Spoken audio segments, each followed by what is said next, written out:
તો આ તરફ ગાંધીનગરની કલોલ નગરપાલિકા પર પથ્થરમારો કરવામાં આવ્યો છે।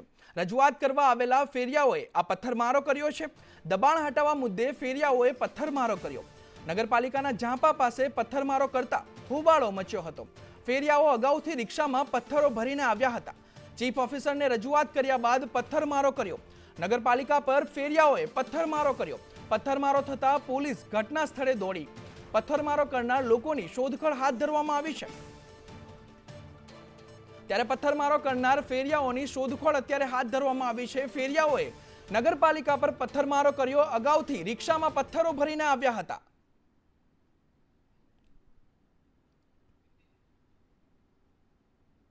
તો સાબરકાંઠામાં રેવન્યુ તલાટી લાંચ લેતા ઝડપાયા છે। વિજયનગર મામલતદાર કચેરીમાં એસીબીનું છટકું। 1500 રૂપિયાની લાંચ લેવા જતા બે ઝડપાયા। મહાવીર અંસારી અને ધર્મેન્દ્ર સોલંકીની અટકાયત કરવામાં આવી છે। એસીબીની ટ્રેપથી અન્ય અધિકારીઓમાં ફફડાટ ફેલાયો છે। 1500 રૂપિયાની લાંચ લેવા જતા બે ઝડપાઈ ચૂક્યા છે। ત્યારે એસીબીની આ ટ્રેપથી અન્ય અધિકારીઓમાં પણ ફફડાટ ફેલાયો છે।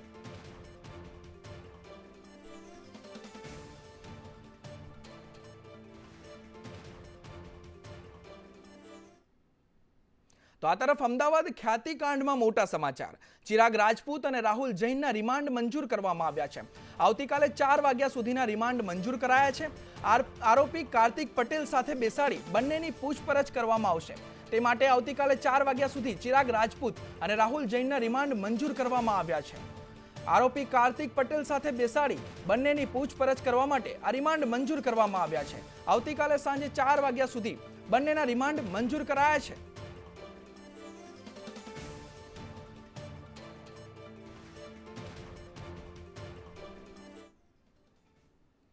તો અમદાવાદ ખ્યાતિકાંડમાં ક્રાઇમ બ્રાન્ચ ચિરાગ રાજપૂત અને રાહુલ જૈનની કસ્ટડી લેશે।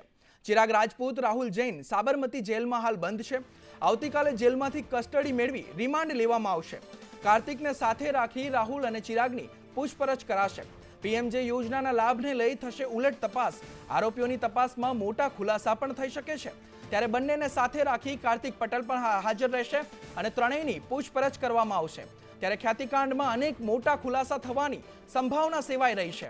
આવતીકાલે ત્રણેયને સાથે રાખીને પૂછપરછ કરવામાં આવશે।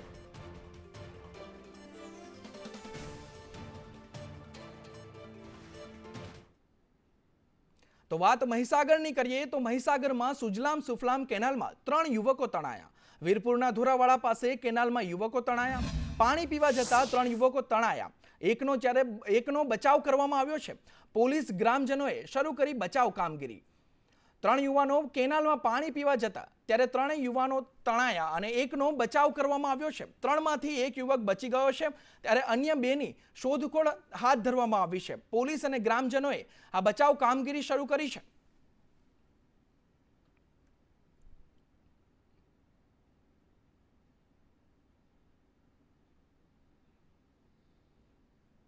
તો આ તરફ આણંદમાં જાહેર માર્ગ પર દૂષિત પાણી ફરી વળ્યા। ગંગદેવનગર ચોકડી પાસે ગટરો ઉભરાઈ છે। રહીશો દૂષિત પાણીમાં અવરજવર કરવા મજબૂર બન્યા છે। જાહેર માર્ગ પર દૂષિત પાણી ફરી વળ્યા છે।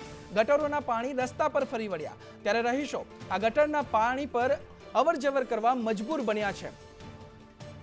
આણંદની આ ઘટના આણંદમાં દૂષિત પાણીમાં અવરજવર કરવા રહીશો મજબૂર બન્યા છે। દરરોજ ગટરના પાણી ઉભરાય છે। તે દ્રશ્યોમાં આપ જોઈ શકો છો કે ગટરના પાણી દેખાઈ રહ્યા છે અને ગટરમાંથી પાણી બહાર નીકળી રહ્યું છે અને ચારે કોર ગટરનું પાણી જોવા મળી રહ્યું છે। ત્યારે રહીશો આ ગંદા પાણીમાં અવરજવર કરવા મજબૂર બન્યા છે। તંત્રની બેદરકારી આમાં આપણે ચોખ્ખી નજર આવી રહી છે।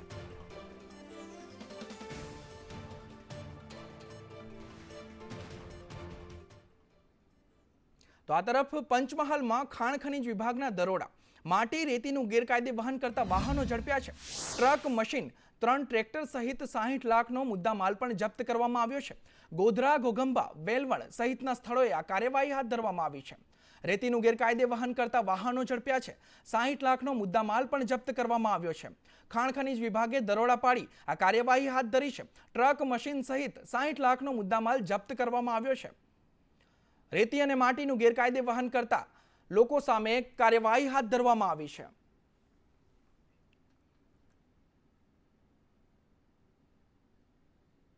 વાત મહીસાગરની કરીએ તો મહીસાગર જિલ્લામાં ખેડૂતો માટે રાહતના સમાચાર સામે આવ્યા.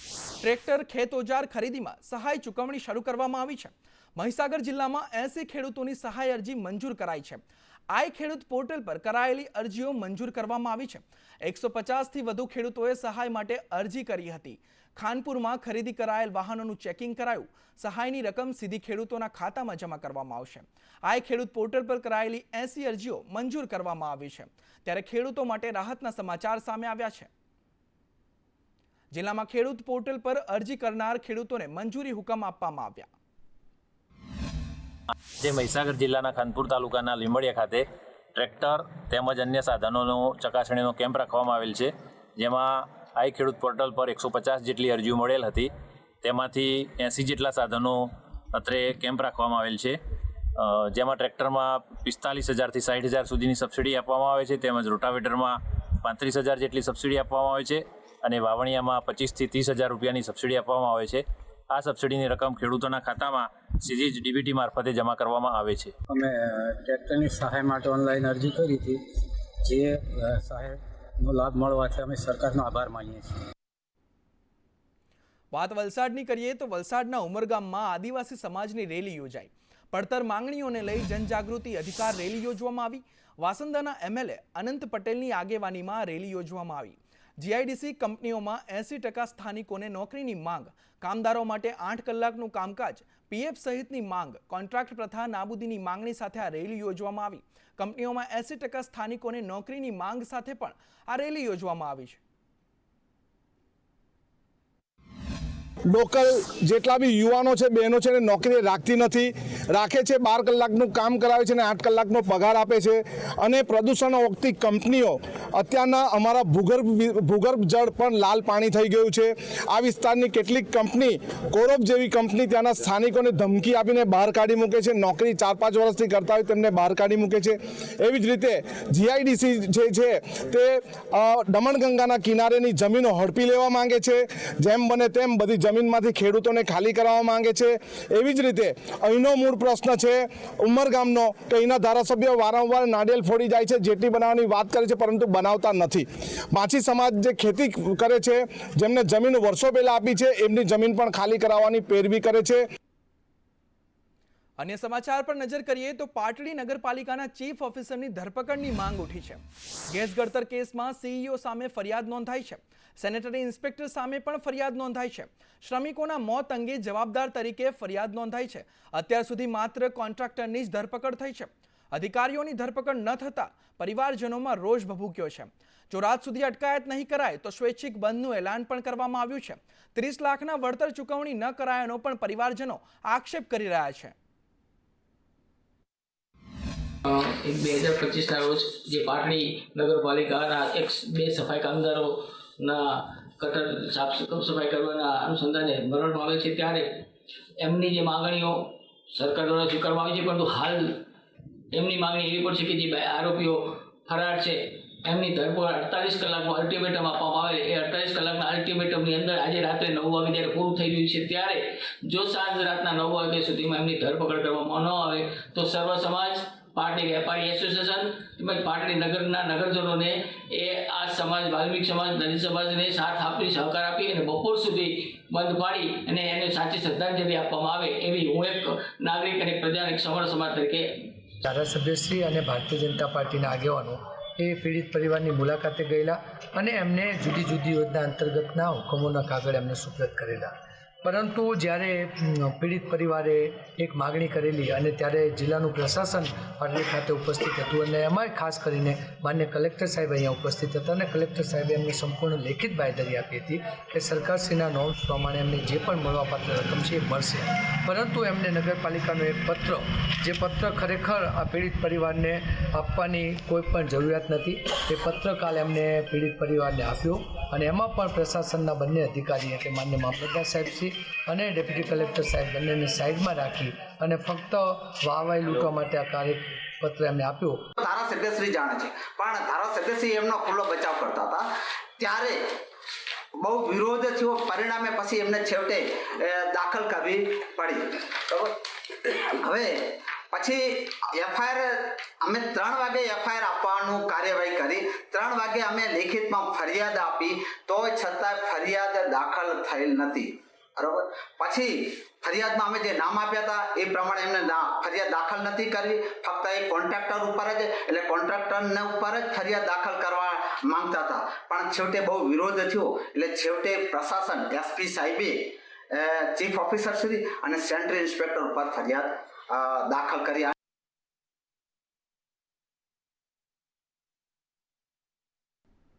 વાત રાજકોટની કરીએ તો રાજકોટના જસદણમાં સંદેશ ન્યૂઝના અહેવાલની અસર જોવા મળી. કુંદણી ગામની શાળામાં નવા ઓરડાની મંજૂરી મળી ચૂકી છે. કુંદણી ગામની શાળામાં 4 નવા ઓરડાને મંજૂરી મળી છે. ગામના સરપંચે માન્યો સંદેશ ન્યૂઝનો આભાર. જર્જરિત સ્કૂલના કારણે વિદ્યાર્થીઓને પડતી હતી હાલાકી. વાવડિયા પરિવારના માતાજીના મઢમાં આ સ્કૂલ ચાલે છે. સંદેશ ન્યૂઝે અહેવાલ પ્રસારિત કર્યો હતો કે બાળકોને ભણવામાં મુશ્કેલી પડી રહી છે. એક ઓરડામાં 122 વિદ્યાર્થીઓ અભ્યાસ કરે છે. ત્યારે સરપંચે સંદેશ ન્યૂઝનો આભાર માન્યો છે. જૂની નિશાળ મારે ખૂબ જૂની નિશાળ છે, ઓડા પડે જાય અને મેં અત્યારે એ મારા લોક કરી દીધા છે રૂમ, અને વાવડિયા પરિવારના મઢે હું ભણાવું છું. અને રજૂઆત વારંવાર મેં નિશાળને કરી, પણ કોઈ રજૂઆત મારી સાંભળે નહીં. મેં પછી મનસુખભાઈને એને બોલાવી અને ટીવી વાળાને બોલાવી અને મેં એ તાત્કાલિક ધોરણે 4 રૂમ મંજૂર કરાવ્યા. ખૂબ ખૂબ ટીવી વાળાનો આભાર. કુંડણી ગામે અમને સરપંચો અને સ્થાનિક આગેવાનો દ્વારા કુંડણી પ્રાથમિક શાળા છે વાવડિયા પરિવારના મઢની અંદર ચાલે છે એવા મેસેજ મળતા અમે અને મીડિયાની ટીમ દ્વારા અમે સ્થળ તપાસ કરી, તો સત્ય હકીકત બહાર આવ્યું અને તમામ મીડિયા ચેનલવાળાએ આ છે સમાચાર છે સમગ્ર ગુજરાતમાં પ્રકાશિત કર્યા. અને આજના દિવસે આજે 1 મહિનો થયો, તાત્કાલિક ધોરણે સરકાર છે એ જાગી છે, અધિકારીઓ છે એ જાગ્યા છે. અને અમને આજે રાજકોટ હુડકોના 6 રૂમ જે મંજૂર થયેલા હતા એમાં સરકારે ફેરફાર કરી, અધિકારીઓએ ફેરફાર કરી અને 4 રૂમ છે એ કુંડણી ગામને ફાળવવામાં આવ્યા છે અને 2 રૂમ છે એ આધ્યા ગામને ફાળવવામાં આવ્યા છે. તો આ તરફ નગરપાલિકાની ચૂંટણીને લઈ કોંગ્રેસના શ્રી ગણેશ મહીસાગરમાં સંતરામપુર બાલાસિનોર નગરપાલિકા બેઠક માટે લુણાવાડામાં આવેલ કોંગ્રેસ કાર્યાલય ખાતે બેઠક યોજાઈ હતી.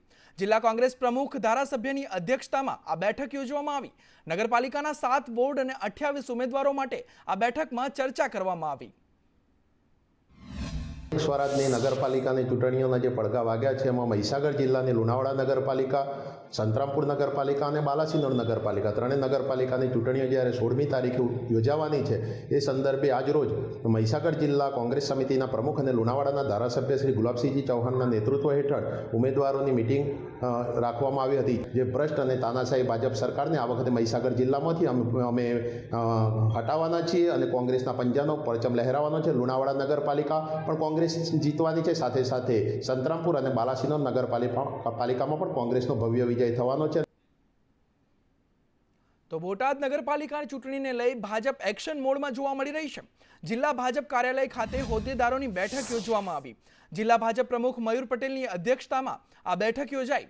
વોર્ડ પ્રભારી અને સહપ્રભારીની નિમણૂક કરવામાં આવી.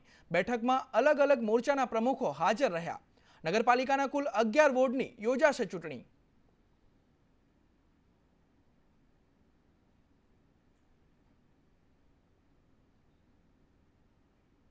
છોટાઉદેપુર જિલ્લા કોંગ્રેસ દ્વારા પ્રભારી મંત્રી ભીખુસિંહ પર ગંભીર આરોપ લગાવ્યા છે. કોંગ્રેસ નેતા અર્જુન રાઠવાએ એક પ્રેસ કોન્ફરન્સ યોજી ભીખુસિંહ પરમાર પર ટ્રાઇબલ સબ પ્લાનના આયોજનને મનસ્વી રીતે બદલી કાઢવાનો આરોપ મૂક્યો છે.